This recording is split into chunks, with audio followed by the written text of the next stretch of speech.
언제부턴가 제가 미국에서 박사과정을 공부할 때 제 지도 교수님은 아니었습니다만은 윤리학계에서 아주 명성을 가졌던 은퇴하신 교수님과 식사를 나누는데 그때 함께 둘이 가서 식당에 도착해서 그분의 차를 타고 식사를 한참 얘기까지 하고서 마치고 나오는데 그분의 차가 여전히 엔진이 계속 돌아가고 있어요.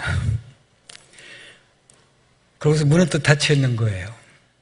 그래서 우리 함께 그러는데 바로 뒤에서 그 노 교수님의 노 프로그램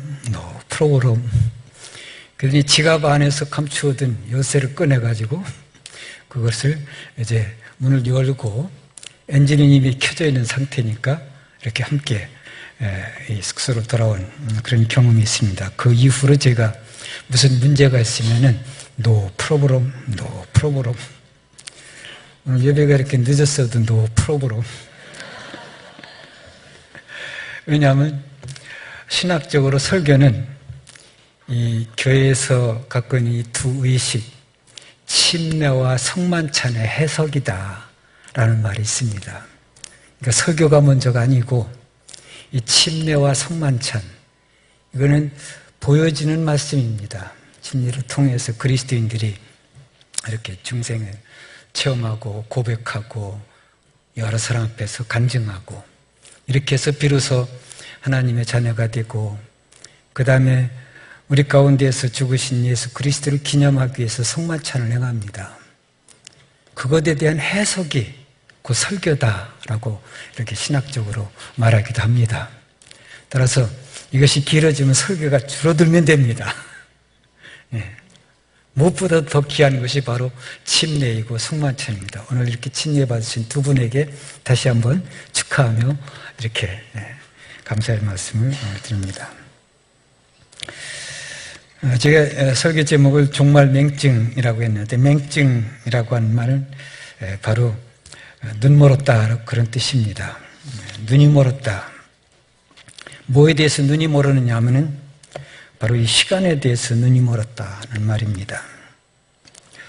그래서 인간이 살아가면서 이 시간과 공간을 컨트롤할 줄 알면은 성공하는 사람이다. 시간과 공간을 컨트롤할 줄 아는 사람이면은 바르게 사는 사람이다라고 하는 말이 있습니다. 근데 오늘날 유감스럽게도 이 시공간에 대한 그런 컨트롤이 내 마음대로 되지 않습니다. 누구한테도 자의적으로 되지가 않습니다. 수고하고 노력한다고 해서 그것이 해결되지도 아니하고 어떻게 보면은 사람들이 오늘날은 경황 없이 피동적으로 이렇게 쓸려 내려가며 살고 있다. 이렇게 얘기를 하는데 그 같은 상황을 한마디로 표현하면 유동적인 사회다라고 말할 수가 있겠습니다. 유동적인 흘러 떠내려가고 있어요. 모든 것이 흘러 떠내려가고 있는 것이 있는데 점점 더 이 속도가 빨라지고 있습니다. 말하자면 변화의 속도가 더 빨라지고 있다고 하는 것이에요. 어떤 것을 충분히 이해하고 소화하고 적응하고 그렇게 하기도 전에 새로운 상황이 밀려오고 지금 내가 그걸 알지도 못하는 사이에 어느 사이에 과거로 흘러가 버리고 맙니다. 그래서 이 사회가 매우 조급하게 되어져 가고 있는데 그런데 문제는 어디에 있느냐 하면은 새로운 것이 과연 새로운 것이냐? 아니에요. 내가 경험하면서도 알지도 못하고 파악하지도 못하고 적응하지도 못한 뒤로 떠밀려간 사회가 악이 되어서 다시 우리에게 부메랑같이 밀려오고 있는 그 같은 사회. 그것이 바로 이 사회가 지금 직면하고 있는 위험이고 위기라고 그렇게 말을 하고 있는 것입니다. 그런 가운데 있어서 우리에게 쓰는 모든 것들이 다 불확실합니다. 명료하지가 않습니다. 불명료합니다. 때문에 어떤 것에 의미가 있는 것도 아닙니다. 의미를 발견하기도 전에 이미 흘러가 버리고 말아버리기 때문에 그래서 오히려 우리들은 어떤 사람들이 되어야 되느냐 하면은 내가 무엇인가를 통해서 하나님이 나를 이렇게 지으시고 하나님이 나를 이렇게 부르시고 그렇게 해서 그 정체성을 가지고서 세상을 컨트롤하고 또는 시공간을 컨트롤하고 사는 그런 삶이 아니라 오히려 반대로 이와 같이 이 악순환 속에 빠져있는 사회 상황에 내가 적응시키지 않으면 생존마저도 거부당하는, 그래서 오히려 나의 정체를 바꿔야만 됩니다. 나의 본성마저도 바꿔가지고서는 처음 하나님으로부터 지음받은 그 같은 인간의 본성으로 살지 아니하고 오히려 제2의 본성, 이것은 이미 사회의 악에 적응되어져 버린, 사회의 악에 적응되지 않으면 생존마저도 거부되어지는 그 같은 위험한 상황 속에 있어서 나를 바꿔가면서 살아가는데 이 악순환 구조는 더욱더 깊어지고 말아버리는 것입니다. 이런 가운데 있어서 인생을 이제 얘기할 때에 길이를 논할 수가 없습니다. 깊이를 논할 수도 없습니다. 높이를 논할 수도 없습니다. 어떤 넓이를 논할 수도 없습니다. 모든 것들은 찰나적이고 상황적입니다. 그런 가운데서 우리는 이제는 의미를 추구할 수도 없고 불가능하기 때문에 모든 현실에 대해서 무감각해져 버리고 맙니다. 목표를 상실해 버리고 맙니다. 냉정해 버리고 맙니다. 무관심해져 버리고 맙니다. 아무것도 의미 없는 그 같은 세상 속에 있어서 오직 생존만을 이렇게 위해서 살아가고자 할 때에 그 생존을 위하여서 우리의 언어가 바뀌어져 버립니다. 과학적이든지 피학적이든지 이 같은 언어가 아니면은 옛날같이 앉아서 푸근하게 너와 나를 얘기하면서 깊이 나의 삶 안에 감춰져 있는 것을 얘기하면서 그렇게 하면서 살 여유가 없어져 버립니다. 매우 냉정하고 그런 가운데에서 언어가 어느 사이에 바뀌어져 버리고 말았습니다. 급하고 조급하고 한급한 것 같은 언어가 어느 사이에 과학적이 되지 않으면 내가 살아남기 위해서. 그리고 오늘 이 사회는 특별히 그렇게 뭔가로부터 피해를 당하고 뭔가로부터 상처를 입은 사람이 오히려 유맹세를 타기 때문에 그래서 과학적인 언어는 심지어 피학적인 언어까지 모든 것이 다 내가 손해보고 내가 상처당하고 내가 뭔가를 갖다가 이렇게 이 세상으로부터 뭔가 불이익을 당하고 있다라고 하는 언어들이 난무하게 됩니다. 그러면 그럴수록 언어는, 대화는 이 사람 몸속에 피가 이 생명을 나르듯 인간관계 속에는 이 대화가 바로 이 생명의 역할을 하는데 이 대화가 인간관계를 원활하게 만들고 그것이 바른 가정을 만들고 그 같은 사회를 만들어가는데 그것이 지금 파괴되어져 있는 가운데 있어서 실제로 생명이 있으나 생명이 없는 오직 기계적으로 생존을 위해서 모든 것이 동원할 수 있는 모든 것들을 동원해서 생존하고자 하는 그 같은 삶의 의지만이 결국은 이 세상에 지금 진행되고 있는 것이 아니냐라고 말을 하고 있는 것입니다. 근데 성경에서는 이 같은 유동적인 사회에 대해서 몇 가지 참 우리가 간과해 버릴 수도 쉽게 간과해 버릴 수 있지만은 결코 그래서는 안 되는 몇 가지 말씀들이 있습니다. 예를 들면 베드로전서 2장 11절에 보면은 이렇게 현대인들을 이 그리스도를 알지 못한 채 정신없이 세상에 밀려 떠내려가는 사람들을 거류민이라고 그렇게 표현하고 있습니다. 유랑인이라고도 표현하고 있습니다. 영어로는 foreigner라고 하는 말도 사용하고 있습니다. 낯선 애국인이란 뜻이에요. 이 세계 하나님께서 아름답게 창조하시고 인간을 하나님의 형상으로 지으시고서 우리에게 이 모든 세상을 다스리라고 하실 때에는 인간이 주인 되어서 이 세상을 컨트롤해가며 과연 인간의 그 존엄성을 가지고 살도록 하나님께서 지으시고 우리에게 복을 주시고 우리를 통하여서 온 세계를 이게 복을 받게끔 그렇게 하신 그 모든 계획들이 이제는 그 인간이 오히려 낯선 사람이 되어져서 거류민이 되어져서 소외당하고 떠내려 자기가 원치 않아도 억지로 수동적으로 떠밀려 내려가고 그렇게 소모되어져가는 그 같은 인생을 살고 있는 것입니다. 베드로후서 2장 10절에는 그런 사람들을 가리켜서 당돌하지만 생존을 위해서는 당돌해질 수밖에 없습니다. 뭔가 용기를 내야 됩니다. 또 억지로 자랑해야 됩니다. 자긍심을 가져야만 됩니다. 또 뭔가 속으로는 불안하고 두렵지만은 떨지를 않아야 됩니다. 두려워하지 않는 척을 하며 살아야만 됩니다. 그러면서 오히려 뭔가를 조심스럽게 진지하게 이러는 사람들을 향하여서는 또한 역시 과학적인 언어를 통하여서 진뭉개버려야만, 그래야만 자기의 생존이 보장되는 것 같은 그 같은 열악한 상황 속에서 오늘날 이 사회가 살아가고 있는 것입니다. 그래서 크리스찬들이 비방받는 이유가 바로 거기에 있습니다.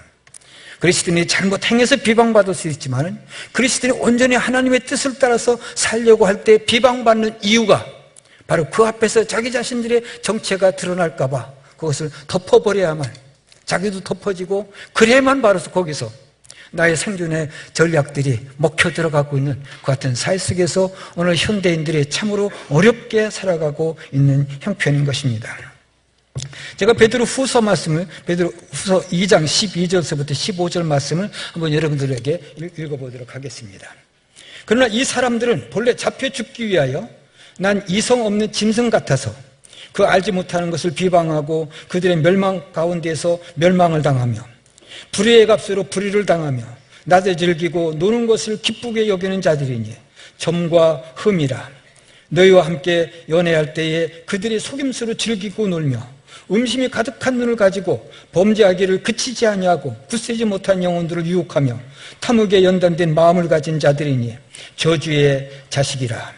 그들이 바른 길을 떠나 미혹되어 부올의 아들 발람의 길을 따르는도다. 더 이상 설명이 없이 어떻게 보면 이 사회가 진행되고 있는 것을 조금이라도 관심을 가지고 깊이 바라보려고 하면은 우리들은 절망하게 됩니다. 왜? 지금 여기 있는 이 말씀을 보기 때문에.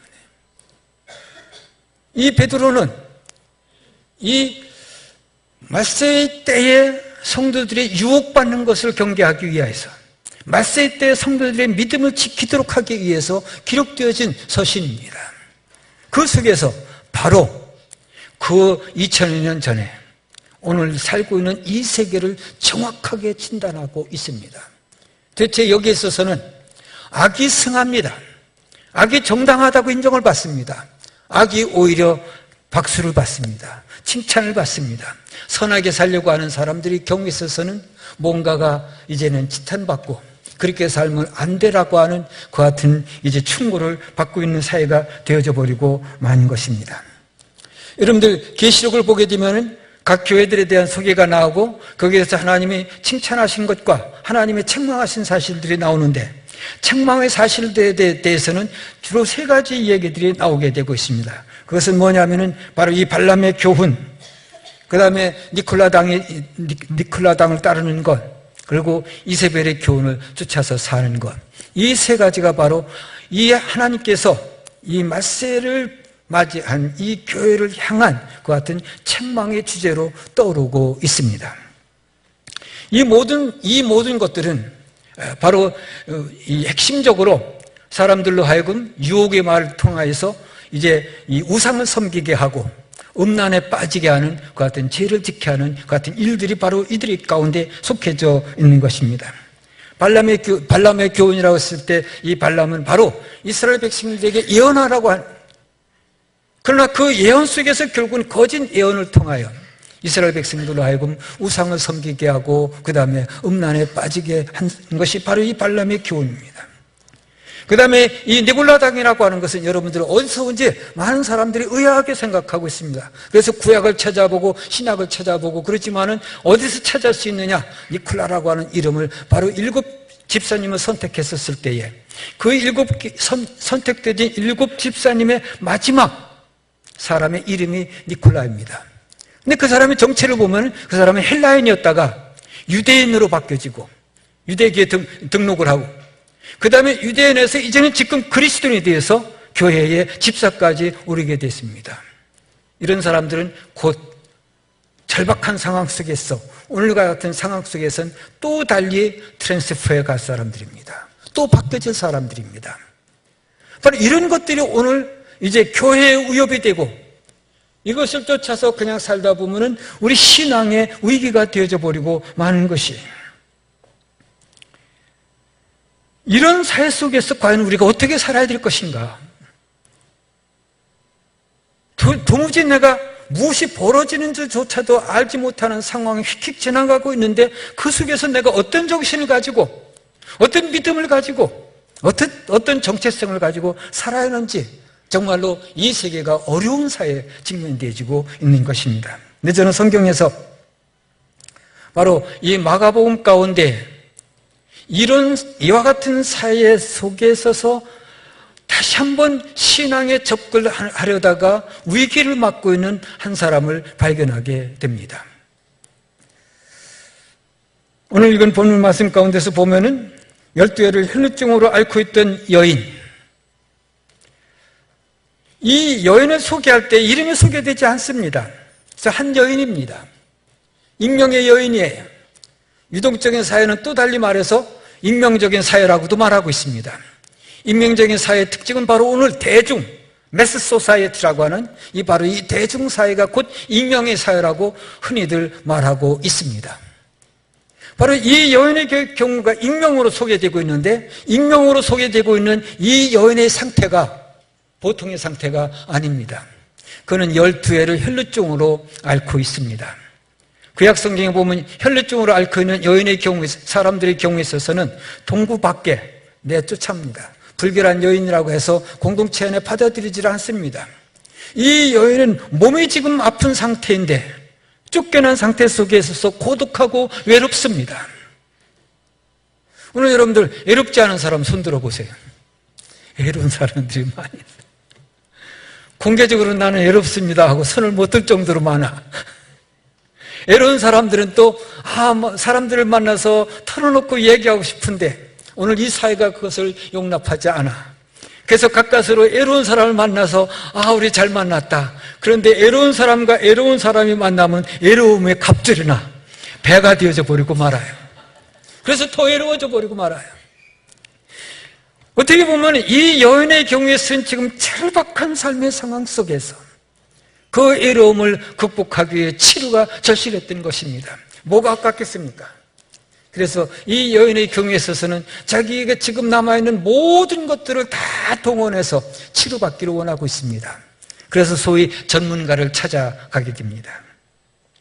오늘 이 사회를 전문가 사회라고도 말하고 있는데, 전문 사회라고도 말하고 있는데, 사실상 사회학적으로 이 전문 사회, 소위 프로페셔널 소사이티, 프로페셔널리즘, 이것을 갖다가 이렇게 공부해 보면은 사실은 사적 영역을 넓힌 사람들이에요. 사적 공간이 있는 사람들. 이런 사람들은 흔히 여러 사람들과 함께 일하지 않습니다. 자기 사무실, 예를 들면은 자기의 전문성이 확보되기까지 얼마나 많은 노력을 했습니까? 시험을 치르고, 학위를 받고, 그러는 가운데서 얻어진 그 공간이 있는 사람을 뭐라고 말하냐면, 바로 이 프로페셔널리스트라고 말하게 되는 것이에요. 이들은 결국은 제로섬 소사이티에서 그만큼 자기의 사적 공간을 넓혀가는 가운데 있어서는 어느 한쪽의 공간이 좁혀졌다고 하는 것을 기억해야만 됩니다. 어느 한쪽이 좁혀지지 않으면은 제로섬 소사이티에서 어느 한쪽이 넓혀질 수가 없습니다.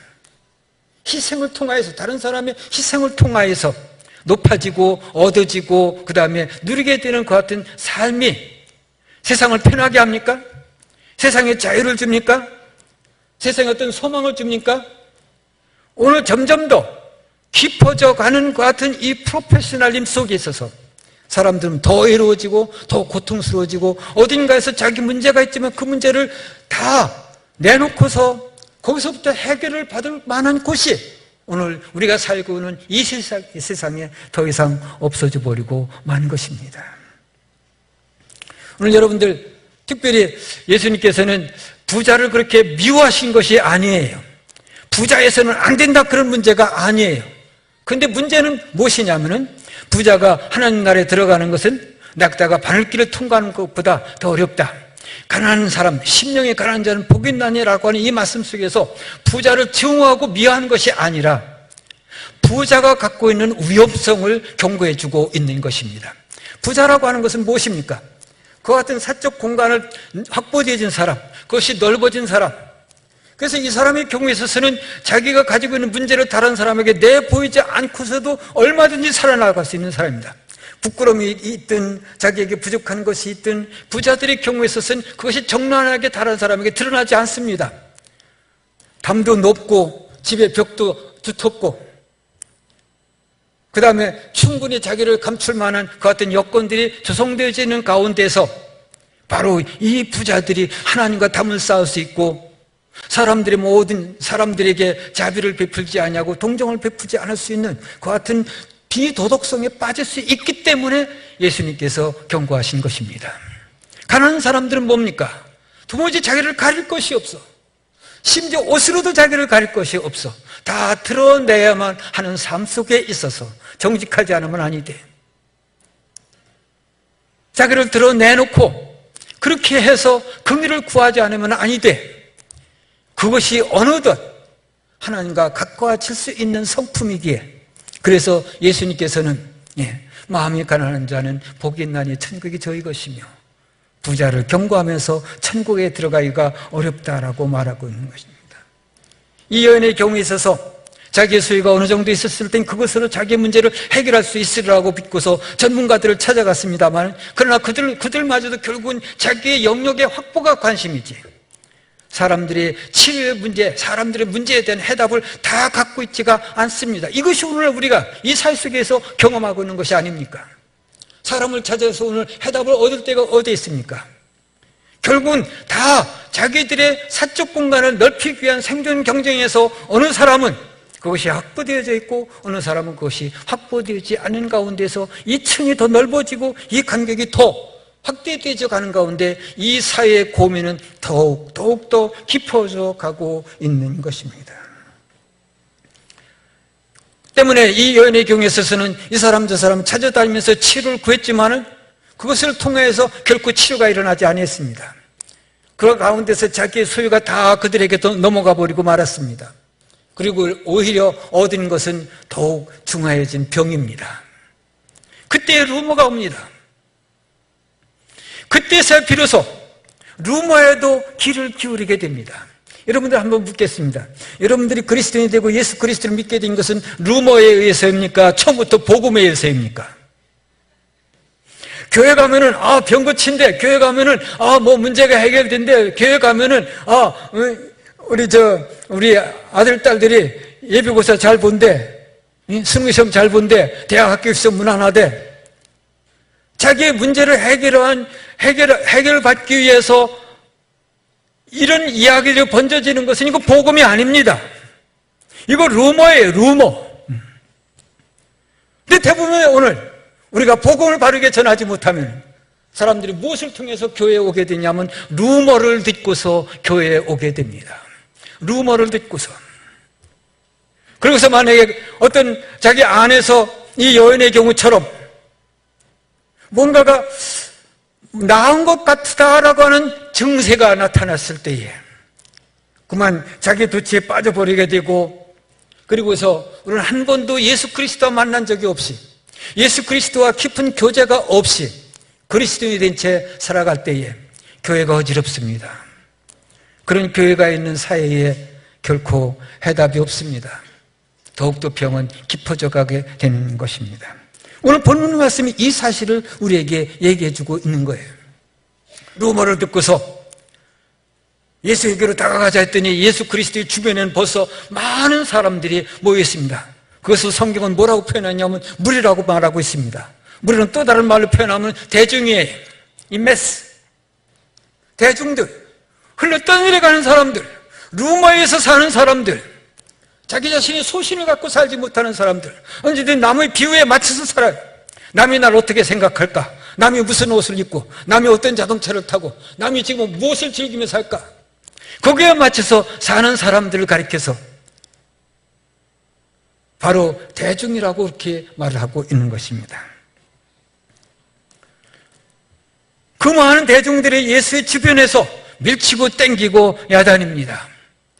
그러나 이 연의 경우에서는 다 잃어버린 상황 속에 있어서 더 이상 자기 자신을 이제는 존재케 할 만한 기록도 없는 사회 속에서 이 기회를 놓칠 수가 없어요. 그래서 대중사회를 이제 비집고 들어가 어느 사이에 그 마음속에 내가 저 옷자락만 말마저도 내 병이 나을 것이라고 하는 그 같은 옅은 믿음이 아주 깊지 않은 셜로우한 그 같은 믿음이 생겨나게 됩니다. 그렇게 해서 예수 그리스도에게 다가갔을 때에 마침내 그 옷자락에 손을 댈 수가 있었고, 자기 몸에서 하나의 증세가 나타났습니다. 일종의 심프톰이 나타났어요. 내 피가 멈춘 거예요. 나를 외롭게 했고, 나를 공동체에서부터 소외시켰고, 내 모든 소유를 다 탕진해져 버리고, 얻은 것은 병뿐인데 누구도 대답이 주지 못했는데, 해답이 없었는데, 그것이 예수 그리스도의 뒤로 가서 옷자락에 손을 만졌을 때에 그것이 끊어져 버린 거예요. 문제가 해결된 것 같은 것을 느끼게 된 거예요. 여러분도 한번 보시길 바랍니다. 성경에 자세히 기록되어 있지 않습니다만은 성경에는 많은 것들이 그 글자의 여백 속에 기록되고 있습니다. 신앙이 더 깊어지고 묵상이 더 많아지고, 그렇게 해서 침묵 속에서 하나님과 더 깊이 만나려고 하는 그 같은 갈망 속에 그 여백을 읽는 자에게 복이 있을지어다. 그럼 한번 상상해 보세요. 그렇게 해서 자기 몸에 일어나는 그 심프톰, 그걸 가지고서 내가 나았어 하는 동안에 계속해서 예수님은 가고 있습니다. 대중들은 이런 개개인들에 대해서 관심을 두지 않습니다. 이런 개개인의 일들은 이미 이 대중적인 사회 속에 있어서, 유동적인 사회 속에 있어서 더 이상 문제가 되지 않습니다. 그냥 그런 것들은 그냥 파묻혀버리면 그 사람 역시 하나의 대중 속에 묻혀서 사는 삶이 되어져 버립니다. 오늘날 그 같은 신앙들이 많습니다. 심프톰에 의해서, 증세에 의해서 그것 가지고 나르시즘에 빠져가지고 자기 덫에 빠져가지고선 대중 사이에 어느새 휩쓸려 들어가고, 거기서 나도 그리스도인이다, 나도 하나님을 아는 사람이다, 나도 예수를 경험한 사람이다 라고 하는 그 같은 신앙인들이 오늘 교회에 많습니다.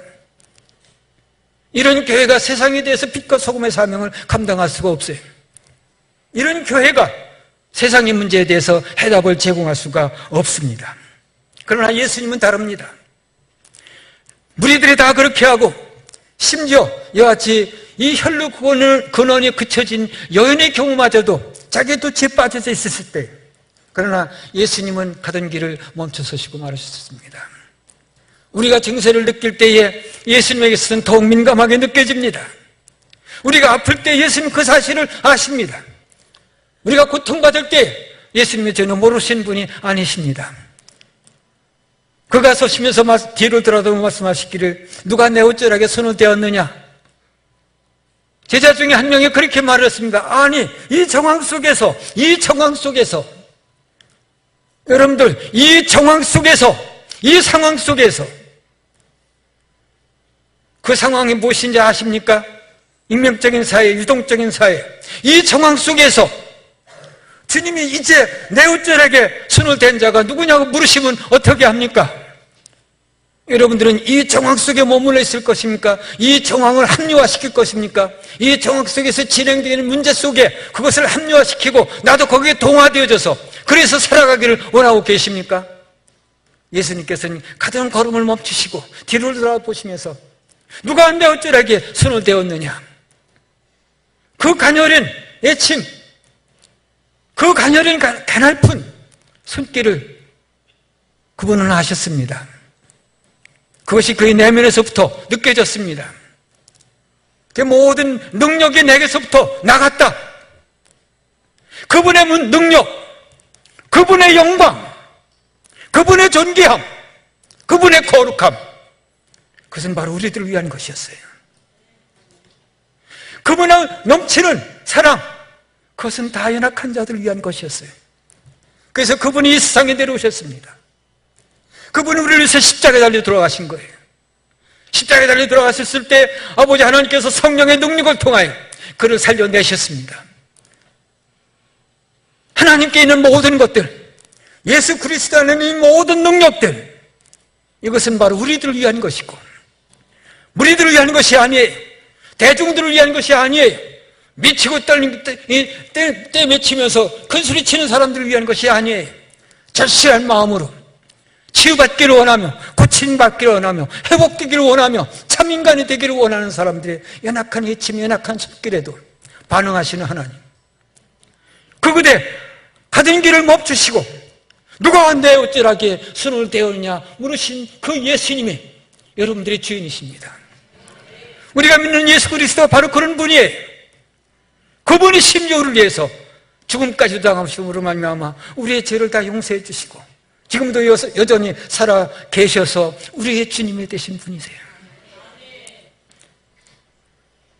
그때 이 여인은 더 이상 증세만 빠져있는 교인으로 있을 수가 없었습니다. 그저 육체의 질병에 그쳐졌다는 그것으로서 만족할 수가 없었습니다. 사실은 그 순간이야말로 가장 위기 때예요. 믿음을 알다가 다시 하나님을 뭔가 경험한 것 같다가 다시 무리속에 휩싸여 들어갔었을 때에 고침받기가 더 어렵습니다. 그런 때에 예수님께서 서신 거예요. 누가 내 어찌러게 손을 대었느냐. 제자들은 그렇게 말하지만 예수님은 다시 확인합니다. 분명히 내게서 능력이 나갔다. 누군가가 절실한 사람이 여기 있었고 내 능력은 체험한 사람이 있었다. 나는 그를 만나야 되겠다. 고침받은 사람은 만남의 필요를 느끼지 못했지만은 그러나 예수님은 만남의 필요를 느끼고 그를 이 위기의 순간으로부터 온전하게 회복시키기 위하여 걸음을 멈추시고서 누가 내 어찌라게 손을 대었냐고 찾고 계십니다. 여인이 더 이상 자신을 감출 수가 없어서 예수님 앞에 이제는 뒤에 가서 이 옷자로 된 것이 아니라 바로 앞에 나와가지고서는 무릎을 꿇고 자기가 일어난 사실을 다 여짜오되 제가 여기서 찾아낸 말씀이 바로 이 고백적인 신앙입니다. 왜냐하면 고백이라고 하는 말은 우리는 컨페션만 알지만 바로 컨페션의 원어상으로는 헬라어로 순레게오라고 하는 말을 사용합니다. 순레게오. 레게오라고 하는 것은 말하다라고 하는 의미이고 순이라고 하는 것은 함께라는 뜻이에요. 함께 말하다. 함께 말하다. 자기가 일어난 사실들을 다 함께 말하다. 이것이 바로 우리가 할 수 있는 일이에요. 오늘날 그런데 우리가 누군가의 말을 할 때 만족스럽습니까? 저녁 늦게까지 12시가 가까이 될 때까지 직장생활 피곤함도 무릅쓰고 친구들을 만나서 뭐 이렇게 저렇게 차를 마시며 얘기를 나누고 그렇게 해서 이쯤은 됐지 싶은데 집에 도착하면서 다시 허전해져. 그래서 다시 전화를 듣고 내일 또 만나자. 사람들과 만나 대화를 나누면 여러분들 마음이 시원해집니까? 그 사람도 똑같이 답답한데 그 사람도 애로운 사람인데 아까 뭐라고 말했습니까? 애로움이 더하면 갑절이 된다. 이런 사람께 만나봐야 해답이 되지 않습니다. 제가 미국에서 처음 건너가가지고서는 한 6년 동안 하루에 10분씩 계속해서 기쁜 수료 방송이라는 방송국을 통하여서 이제 말씀을 전했습니다. 제 전화번호도 나가니까 워싱턴 지역에서 제게 계속해서 나 좀 만나주세요. 나하고 상담 좀 해주세요. 이렇게 요구가 들어왔고 그래서 만나서 어떤 사람하고는 16시간 얘기했습니다. 제가 말할 기회는 별로 없었습니다. 어떤 사람하고는 9시간 얘기했어요. 제가 말할 기회가 별로 없었습니다. 어떤 사람은 자기 집에 신방을 와달라고. 그래서 신방을 갔습니다. 그런데 3시간 동안, 그 3시간도 제가 거기에 더 이상 있어야 될 이유가 없어서 나와서 3시간이에요. 3시간 동안 자기 얘기만 했어요. 저는 한마디 진짜 안 했어요. 사람이 지금 뭔가 깊은 문제가, 불안한 문제가, 두려운 문제가, 애로운 문제가, 해결될 수 없는 문제들이 있어가지고선 무언가를 통하여서 해결받기를 원하고 누군가를 통하여서 도움받기를 원하지만은 도움이 오지를 않아요. 그래서 만나면 그저 자기 얘기를 합니다. 누구한테 얘기합니까? 누구한테 여러분들 하소연하고 있습니까? 누구한테 여러분들의 비밀을 털어놓습니까? 누구한테 여러분들의 애로움을 하소연합니까? 누구로부터 여러분들의 도움을 받기를 원합니까? 치유받기를 원합니까? 상담 심리학자입니까? 아니에요. 예를 들어 스카펙이라고 하는 미국의 유명한 3단 심리학자가 있습니다. 미국에서는 그 사람은 성인들이 모르면은 그것이 미국 사람이라고 아니할 정도로 유명한 사람이에요. 그 사람들이 여러분들 책들이 다 번역되어 나왔기 때문에 여러분들 아직도 가야 할 길 뭐 이런 거 있잖아요. 세 권으로 된 책과 그 외에 이 악의 사람들이란 책, 그 다음에 계속해서 책 있는데 저는 그분의 책을 계속해서 나올 때마다 읽어보고 있습니다. 그런데 그분이 예수 믿는 사람이 아니었습니다. 많은 사람들을 만나면서 상담하는 가운데에 결국은 그 인간의 문제, 그것을 알기 위해서는 인간이 인간을 만나가지고서는 해답이 되지 않는다는 사실을 알고 참으로 힘겹게 그런 사람이 예수 그리스도를 믿는다고 하는 것이 40이 넘어서 예수 그리스도를 믿는다는 것이 쉽지가 않습니다. 그런데 그 사람은 결국 사람들을 위해서, 인간을 위해서 참 봉사하는 사람답게 40이 넘어서 예수 그리스도를 주로 고백하고 그리스도인이 됐습니다.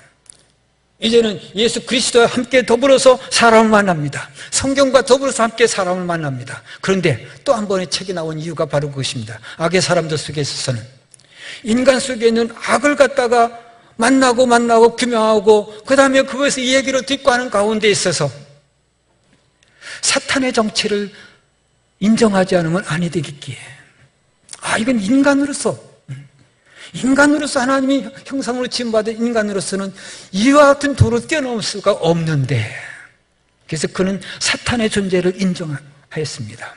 그래서 나온 책이 악의 존재라고 하는 악의 사람들이라고 하는 그런 책인 것입니다. 오늘 우리가 직면하고 있는 문제는 우리의 힘으로 해결될 수 없는 지경에 와 있는 것입니다. 예수 그리스도는 바로 우리의 옅은 믿음, 천박한 믿음, 값싼 믿음, 그것마저도 아시며 믿지 않는 사람을 부를 뿐만 아니라 심프텀 크리스찬, 증세에 빠져서 나르시즘에 취해져 있는 그와 같은 사람들마저도 마침내 끝까지 불러내서 이야기를 나누기를 원하고 계십니다. 너와 나의 인격적 관계를 원하고 있습니다. 나와 이태 사물과의 관계 속에서 망가져버린 인격을 나와 너의 진정한 인격 관계 속에서 회복시키기를 원하시는 하나님이 마침내 이 여인이 그 발 앞에 엎드려서 모든 사실을 다 해짜았을 때 주님께서 들려준 말씀이 무엇입니까? 딸아, 내 믿음이 너를 구원하였으니 평안히 가라. 내 병에서 놓여 건강할지어다. 언뜻 보면 여기서 다 이제는 마지막 축도구나 이렇게 생각할 수 있습니다만은 아니에요. 여러분들 성경을 한자 한 구절마다 그렇기 때문에 성경을 읽는 것이 후루 읽고서 끝나고 나 성경 다 읽었다로 해결되는 것이 아니에요. 그리스도에게는 그리스도인들은 말씀을 읽은 다음에 묵상이 필요합니다. 그 묵상을 통해서 깊이 깨달은 것을 가지고서 면벽이 필요해요. 그때 내 머리를 찧어가면서 마침내 내 스스로가 무너져 버리는 거예요. 히스기야의 기도 속에서 그가 무너진 것처럼 벽을 향하여서 나는 이런 사람이지 않았습니까? 이런 사람이지 않았습니까? 이런 사람이지 않았습니까? 나를 기억해 주십시오. 그러나 마침내 그가 그 벽을 향하여서 무너져 버리고 맙니다. 브로크다운 되어져 버립니다. 비털리 아주 참으로 비참하게 울었다고 그렇게 표현하고 있습니다. 그런 사람 하나님께서 말씀하셨습니다. 네가 죽지 않으리라. 그 다음 얘기는 그 말씀이 여기 그 해당되는 말씀이 아니기 때문에 이 시간에 시간도 없고 그래서 줄이겠습니다만은 여러분들 예수님께서 이 여인을 향하여서 말씀하신 것이 한 말씀 한 단어마다 하나님께서 인간을 향한 뜻들이 담겨져 있습니다. 한 사람을 치료하기 위해서 필요한 것들이 이 말씀 한 단어 속에 단어마다 속에 다 들어있는 것을 저는 보게 됐습니다. 따라 이 여인의 경우에 있어서는 이것이 얼마나 듣고 싶었는지 모릅니다. 너라고 하는 소리가 얼마나 듣고 싶었는지 모릅니다. 공동체로부터 부정한 여자라고 취급당해서 동구 밖으로 쫓겨난 상태 속에서 네가 치료받으면, 내가 나음을 얻으면, 내 문제가 해결되면, 내가 고침을 받으면 우리와 함께 살 수 있다는데 이미 그것은 절망 속에 빠지는 상태가 아니었습니까? 얼마나 그리웠겠습니까? 나와 너의 관계가 얼마나 그리웠겠어요? 함께 나누는 이 대화 속에서 대화라고 하는 것이 뭐예요? 루엘 하워라고 하는, 제가 대학 때 읽은 영어책 중에 하나였는데, 루엘 하워라는 대화의 기적, 미래클 오브 다이얼로그 하는 책이 지금 생각나요. 그 사람이 뭐라고 한지 아십니까? 사람 몸속에 피가 생명이듯이 인간관계 속에서는 대화가 생명이라고 그렇게 말을 했어요. 인간관계 속에서는 대화가 생명이에요. 그런데 지금까지 대화가 없었습니다. 없는 가운데 그저 모든 것들은 다 비즈니스 관계, 모든 것들은 그저 내 병의 치유와 관련되어진 그렇던 전문가들과의 만남 속에 있어서 다 잃어버리고 탕진되어진 가운데 더 중화해졌던 사람. 그 옷자락에 손을 댔을 때 내 피가 이제 그쳐졌어. 그리고 그 나를 찾으신 그 예수님께서 따라 너를 얼마나 듣고 싶었던 얘기입니까? 오늘 우리는 이트와의만 대화, 사물과의 대화만 하지 않습니까? 집안에 그저 발달된 기계 문명 속에서 생생되진 모든 것들을 가득 채우고, 나는 부자다, 나는 됐다, 나는 부족한 것이 없어, 필요한 것이 내 방에 다 있어. 그것이 여러분들을 인격적이게 만듭니까? 그것이 여러분들을 살려줍니까? 그것이 여러분들을 구원합니까? 어느 사이에 자기도 물화되어져 가고 있더라 이 말이죠. 어느도 자기 자신도 이트가 되어져 가고 있어. 나와 너, 마틴 부부가 얘기했던 것처럼 작은 유, 큰 유, 작은 유는 인간이고 큰 유는 하나님입니다. 작은 유 가운데서 해결되지 못하는 누구를 만나야 되냐면 대문자 유로 시작되는 바로 하나님을 만나야 해결된다고 하는 말씀을 하게 됩니다. 예수 그리스도에서 여인을 만난 이유가 있습니다. 그에게 절실한 그 무엇을 단지 피가 그치는 것만, 혈로 근원이 말하는 것, 그것만이 아닌 예수 그리스도는 참 인간을 회복시켜야만 됐었던 것입니다. 참 신앙으로 그를 이끌어 드려야만 했었던 것입니다. 거기에 신앙의 비밀, 신앙의 능력이 있고, 거기서만 인간이 존엄하게 되어지고, 거기서 인간만이 거룩하게 되어지고 영광스러워지기 때문에 그 같은 샬로우한, 그 같은 믿음에서 이 값싼 믿음, 천박한 믿음 안에서는 인간이 그렇게 세워질 수가 없어. 대중이 따라가는 그 믿음 속에서는 그렇게 되어질 수가 없어. 그래서 예수님께서는 발걸음 멈추시고 그를 초대해서 그가 앞에서 모든 사실을 다 여쭤왔을 때에 따라 내 믿음이 너를 구원하였으니, 믿음을 지적하고 있습니다. 그가 가졌던 믿음이 여기까지 깊어지지 않으면 이가 가지고 있는 근본적인 문제를 해결받을 수가 없습니다. 우리 인간들이 가지고 있는 문제는 근본적인 것들이에요. 진짜 문제는 근본적인 것들이에요. 근원적인 그런 물음을 물을 줄 알아야 됩니다. 그래서 근원적인 물음, 어떻게 보면 우리 학생들은 왜 사느냐, 내 인생의 의미와 목적이 무엇이냐, 어떻게 보면은 오늘 젊은이들에게는 그것이 오늘 삶의 근원적인 문제라고 볼 수가 있겠습니다. 우리 그리스도인, 나는 지금 어디에 살고 있느냐, 이 세계에 대한 근원적인 물음, 나는 누구냐, 근원적인 물음, 왜 이렇게 고통이 이 세계 속에서 끊이지 않고 일어나느냐, 이거 역시 근원적인 문제예요. 나는 지금 어느 때에 와 있느냐, 정말 맹증이라고 하는 것은 내가 때를 잃어버린 거예요. 앞에 다가와 있는 이 종말, 그 종말은 우리에게 비극이 아니에요. 잠시 고난이 있을지언정, 더 심한 고통이 있을지언정, 결국 거기에서 살아계신 예수 그리스도를 만나게 되는 새 예루살렘과 새 땅에 들어가는, 거룩한 성에 들어가는, 그것이야말로 재림의 역사인 것입니다. 그것이 다 가려져 버렸어. 그렇기 때문에 현재에 빠져버려.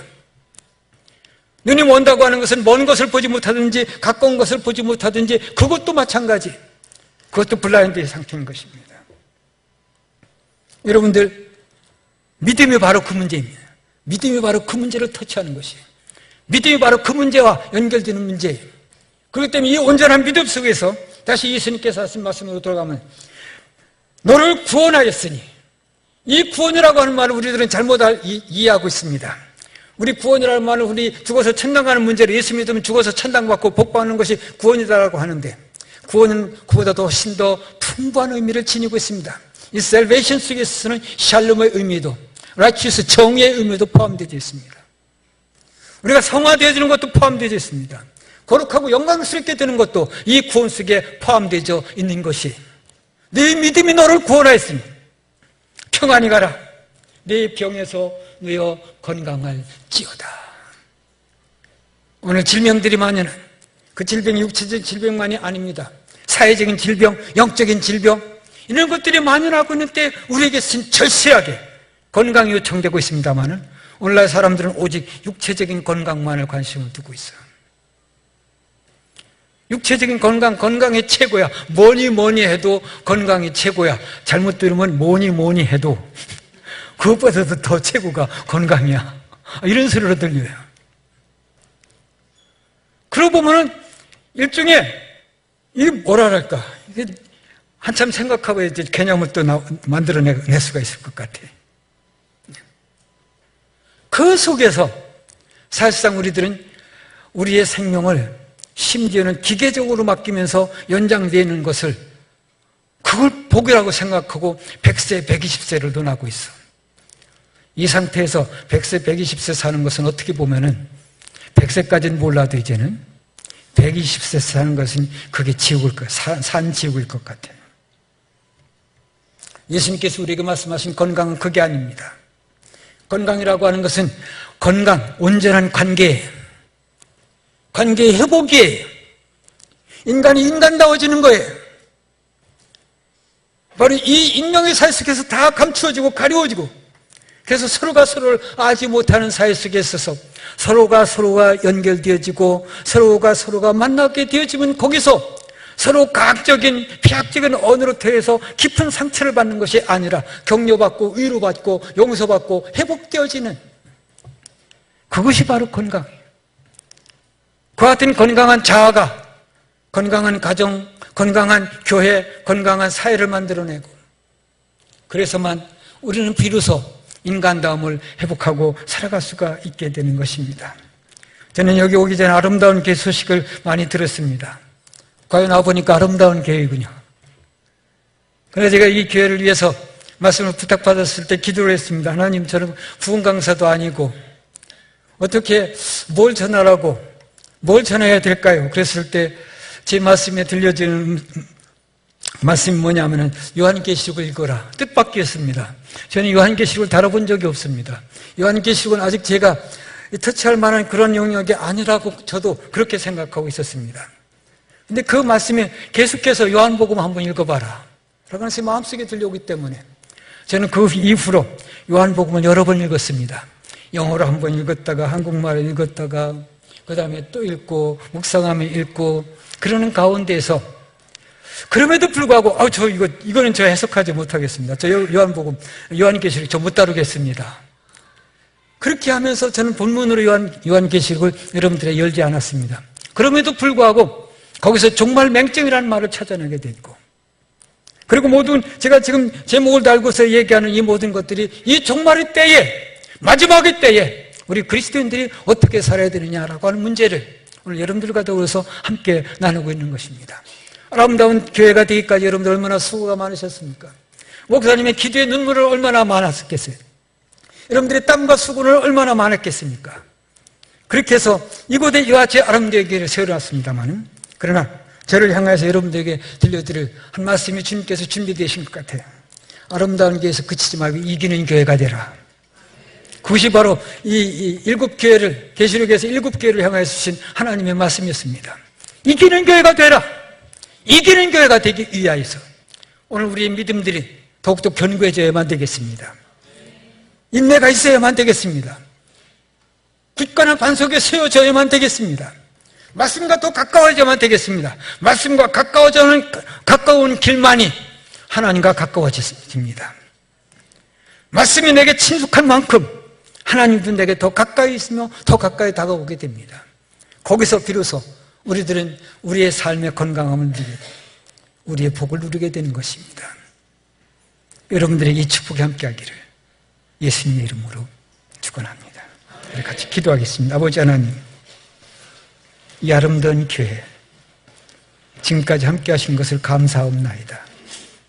이제는 주님, 때를 분별하고 주님의 마지막 언약을 붙잡고서 이기는 교회가 될 수 있게 축복해 주시옵소서.